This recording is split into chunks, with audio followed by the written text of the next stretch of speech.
നമ്മൾ ഇന്ന് സംസാരിക്കുമ്പോൾ ഏറെ നാളത്തെ കാത്തിരിപ്പിന് ശേഷം തിയേറ്ററിലോട്ട് വന്ന ബ്ലസ്സി പൃഥ്വിരാജ് കൂട്ടുകെട്ടിൽ ഒരുങ്ങിയ ആടുജീവിതം.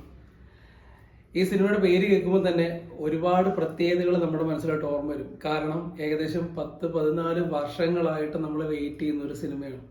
ഒരു സംവിധായകൻ അയാളുടെ ലൈഫിന്റെ ഒരു ഭൂരിഭാഗം വർഷം ഒരു സിനിമയ്ക്ക് വേണ്ടി സ്പെൻഡ് ചെയ്യാന്ന് പറയാൻ നമ്മൾ കേട്ടേക്കണത്, ഇപ്പോൾ എക്സാമ്പിൾ ജെയിംസ് കാമറൂൺ അങ്ങനെയൊക്കെയാണ് ഒരു പടത്തിന് വേണ്ടി ഒരു സിനിമയ്ക്ക് വേണ്ടി മാത്രം ലൈഫ് സ്പെൻഡ് കൂടുതൽ ചെയ്തേക്കുന്നത്.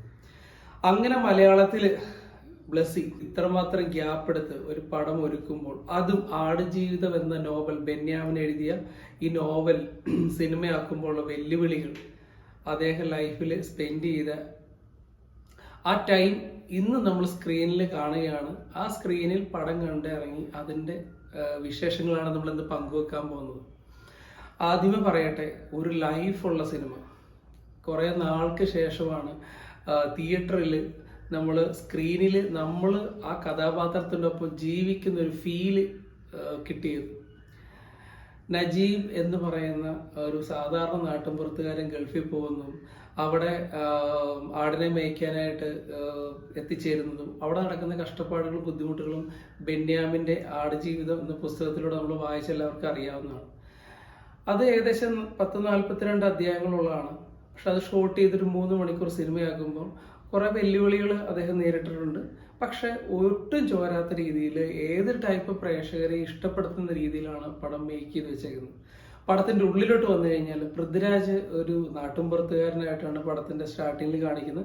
ആ സീനിലേക്ക് പൃഥ്വിരാജ് നല്ല വണ്ണം ഉണ്ടാവും. പൃഥ്വിരാജിന്റെ ഇന്റർവ്യൂവിൽ പറഞ്ഞേക്കുന്നത് വണ്ണം കൂട്ടി എന്നാണ്, ഈ പടത്തിന് വേണ്ടി വണ്ണം കൂട്ടി. അത് നല്ല നല്ല വണ്ണത്തിലാണ് കാണിക്കുന്നത്. പിന്നീട് അങ്ങോട്ട് കഥ പോകുന്നതും മരുഭൂമിയിൽ എത്തപ്പെടുന്നതും അതായത് നമ്മൾക്ക് ഇതുപോലൊരു അവസ്ഥ ഉണ്ടായാൽ എന്താണ് സിറ്റുവേഷൻ എന്നുള്ള ബേസിലാണ് ഓരോ സീനുകളും പിന്നീട് മുന്നോട്ട് പോകുന്നത്. ഭാഷ അറിയില്ല, അല്ലെങ്കിൽ എങ്ങനെ കാര്യങ്ങൾ ചോദിച്ചറിയാനോ അല്ലെങ്കിൽ ആ പ്രദേശത്തെക്കുറിച്ച് ഒരു ഐഡിയ ഇല്ല. ആ മരുഭൂമിയിൽ ഒരു മരം പോലും ഇല്ലാത്തൊരു മരുഭൂമിയിൽ എത്തിപ്പെടുമ്പോൾ ഉള്ള കഷ്ടപ്പാടുകൾ നമുക്ക് പച്ചയായിട്ട് നമുക്ക് അറിയാൻ പറ്റുന്നുണ്ട്. എടുത്തു പറയേണ്ട കുറച്ച് കാര്യങ്ങൾ എന്ന് വെച്ച് കഴിഞ്ഞാൽ, ഇതിൽ 3 ട്രാൻസ്ഫോർമേഷൻ കാണിക്കുന്നുണ്ട് ബോഡി. അതിന് ഞാൻ പറയില്ല, അത് തുടക്കത്തിൽ തന്നെ ഒരു വണ്ണമുള്ള ഒരാളായിട്ട് കാണിക്കുന്ന അവിടെ ചെല്ലുന്ന കുറച്ച് വലിയുന്നതും നമ്മൾ ട്രെയിലറിലോ അല്ലെങ്കിൽ പല ക്ലിപ്പിലോ കണ്ടേക്കുന്നത് അല്ലാതെ ഈ സിനിമയിൽ മാത്രമായിട്ടൊരു സീനുണ്ട്. പ്രത്യേക ഡ്രസ്സ് അയച്ചിട്ട് നടന്നു പോകുന്നൊരു സീനുണ്ട്. ഷോക്കിംഗ് ആയിരുന്നു. അതായത് ആരാണെങ്കിലും ഞെട്ടിപ്പോവും അമ്മാതിരി. കാരണം ഒരു മനുഷ്യന് ഇത്രമാത്രമൊക്കെ മെലിയാൻ പറ്റുമോ, അല്ലെങ്കിൽ ഇത്രമാത്രം ഒരു സിനിമയ്ക്ക് വേണ്ടി ഒരു ശരീരത്തെ മാറ്റിയെടുക്കാൻ പറ്റുമോ എന്നുള്ളത് ഞെട്ടിപ്പിക്കുന്ന കാര്യമാണ്. ഇപ്പോൾ ഹോളിവുഡിലൊക്കെ നമ്മൾ കണ്ടിട്ടുണ്ട് അത്. പക്ഷെ ഇന്ത്യയിൽ എനിക്ക് തോന്നുന്നില്ല ഇതുപോലൊരു ട്രാൻസ്ഫോർമേഷൻ ഒരു ബോഡിയിൽ പരീക്ഷിച്ച ഒരാളുണ്ടെന്നുള്ളത്. ഇപ്പോൾ ഡെങ്കലിലൊക്കെ അമീർ ഖാൻ്റെയൊക്കെ കണ്ടാൽ തന്നെ അതിനേക്കാളിലൊക്കെ എത്രയോ വളരെ റിസ്ക് എടുത്ത് ചെയ്തേക്കുന്ന ഒരു ട്രാൻസ്ഫോർമേഷനായിട്ടാണ് ഇതിൽ തോന്നിയിരിക്കുന്നത്. പല സീനുകളും പല ഷോട്ടുകളും ഭയങ്കരമായിട്ട് നമ്മളെ ഇമോഷണലി കണക്റ്റഡ് ആക്കുന്നുണ്ട്. ഒരു സീനിൽ ഈ പൃഥ്വിരാജ് അമലപ്പുളം കെട്ടിപ്പിടിച്ച് കിടക്കുന്ന ഒരു സീനുണ്ട്. അത് ആ കെട്ടിപ്പിടിച്ച് വള്ളത്തെ കിടക്കുന്ന വള്ളം താഴ്ന്നു പോകുന്നതും ആ താഴ്ന്നു പോകുമ്പോൾ മണൽ വന്ന് നിറയുന്നു, പിന്നെ അത് മരുഭൂമിയായിട്ട് കണക്റ്റഡ് ആവുന്ന ഒരു സീനുണ്ട്. കൈയടിക്കേണ്ട സീനാണ്. അങ്ങനെ കൈയടിക്കേണ്ടുള്ള കുറേ സീനുകളുണ്ട്.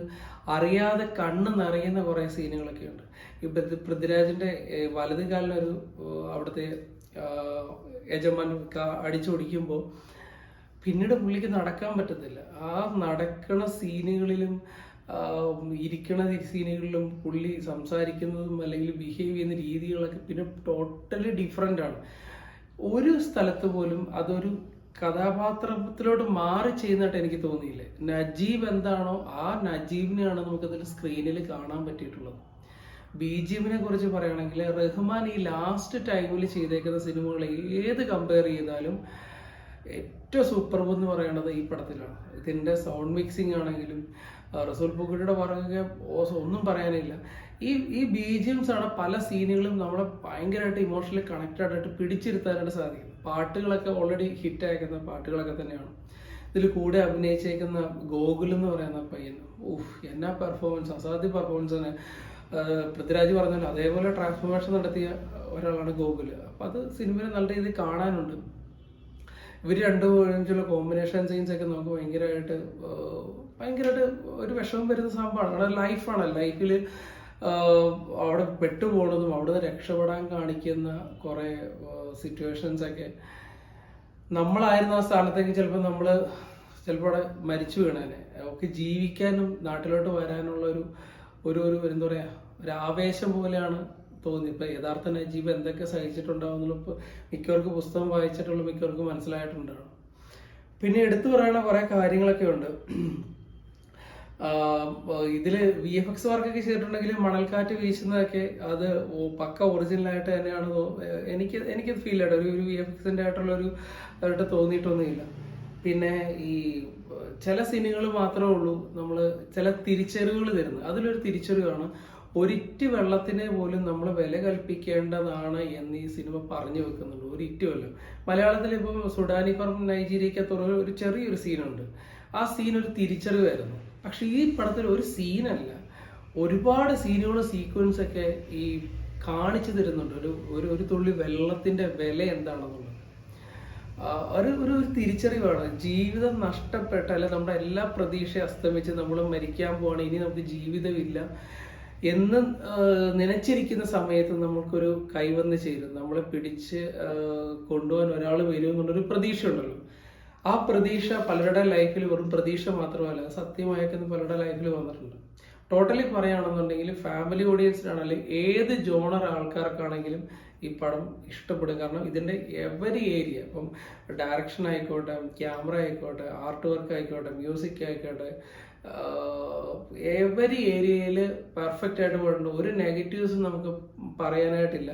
പിന്നെ ഒരു ലൈഫുള്ള സിനിമയാകുമ്പോൾ അതിൻ്റെ ഒരു ലാഗുണ്ട്, ചെറിയൊരു ലാഗിൻ്റെ വരുന്നുള്ളൂ. പക്ഷെ നമ്മുടെ ആ കൂട്ടത്തിൽ തന്നെ പോകുന്ന ഒരാളെന്നുള്ള രീതിയിൽ അവരോടൊപ്പം സ്ക്രീനിൽ നമ്മളാണ് ആ സ്ക്രീനിൽ അല്ലെങ്കിൽ നമ്മളാണ് അവരോടൊപ്പം ജീവിക്കുന്ന ഫീല് നമുക്കുള്ളതുകൊണ്ട് ആ ലാഗ് ഒരിക്കലും നമുക്കത് ഫീൽ ചെയ്യത്തില്ല. കാരണം മലയാളത്തിലേക്ക് വരാൻ ഇപ്പൊ ഓസ്കാർ എന്ന് നമ്മളൊരു ആവേശത്തിന് പറഞ്ഞാലും നമുക്ക് ആഗ്രഹമുണ്ട്. കാരണം ഇത് ഓസ്കാർ ലെവൽ പെർഫോമൻസ് ഈ പടത്തിൽ പൃഥ്വിരാജ് കാഴ്ചവെച്ചിട്ടുണ്ട്. കാരണം എന്തിന്റെ പേരിലായാലും ഒരു ശരീരത്തിന് ഇത്രമാത്രം ക്രൂരത കാണിക്കാൻ പാടില്ല എന്ന് പലരും പറഞ്ഞിട്ടുണ്ടെങ്കിലും ഒരു ക്യാരക്ടറിന് വേണ്ടി ഇത്രമാത്രം അർപ്പണബോധം കാണിക്കുന്ന ഒരു നടൻ അത് മലയാളത്തിൽ നിന്ന് കിട്ടിയത് തന്നെ വലിയ ഭാഗ്യമാണ്.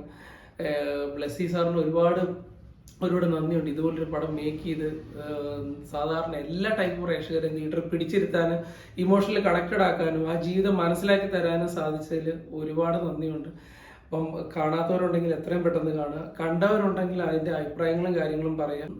ഒരുപാട് സീനുകൾ നമുക്ക് കൈയടിക്കാനും ഇമോഷണലി കണക്റ്റഡ് ആവാനും നമ്മൾ പലരും നമുക്ക് മിസ് ചെയ്യാനും ആ ലൈഫ് നമുക്ക് മനസ്സിലാക്കാനും ഇപ്പോഴും നമ്മളെ പ്രവാസികളായിട്ട് പ്രവാസ ലോകം ജീവിക്കുന്ന ഒരുപാട് പേര് ഓർക്കാനും അവരും ഇതേപോലെ പല കഷ്ടപ്പാടും സഹിച്ചിട്ടാണ് ലൈഫ് മുന്നോട്ട് കൊണ്ടുപോകുന്നതൊക്കെ നമുക്ക് ഇന്ന് പല തിരിച്ചറിവുകൾ ഉണ്ടാക്കാൻ സാധിക്കുന്നുണ്ട്. അതുകൊണ്ട് ഡോൺ മിസ് എന്ന് പറയാവുന്ന തിയേറ്റർ എക്സ്പീരിയൻസ് മൂവിയാണ്. ഒരു എക്സ്പെരിമെന്റ് എന്നാണ് ഞാൻ പറയാൻ ഇഷ്ടപ്പെടുന്നത്. കാരണം എക്സ്പെരിമെന്റിലായിട്ട് മനസ്സിലാക്കേണ്ട ഒരു പടം തന്നെയാണ്. അപ്പം എല്ലാവരും തിയേറ്ററിൽ തന്നെ പോയി കാണുക. ജോബടി ബൈ.